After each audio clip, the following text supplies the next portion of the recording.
Hello everyone, welcome to another tutorial video on create, login and delete. In this video we'll learn how to enable and use VR mode in YouTube. So without any further ado, let's get into the video. If you want to have a full-on VR experience, first you'll need a VR headset that is compatible with your smartphone or computer. So make sure you manage that. And now open up your YouTube on your device and now search for the video that you want to watch in VR mode. Once you have found in the video, tap on the video.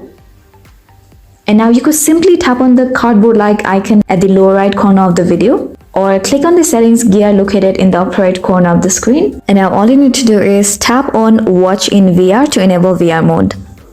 Now insert your smartphone into your VR headset and adjust the straps so that the headset is securely on your head. Once the video is playing in VR mode, you can use your head movements to look around the virtual environment and your VR headset's control to adjust the video playback. That's it. You have successfully enabled and used VR mode in YouTube. We hope you find this video helpful. Please make sure to hit the like button and subscribe to us for more helpful tutorials.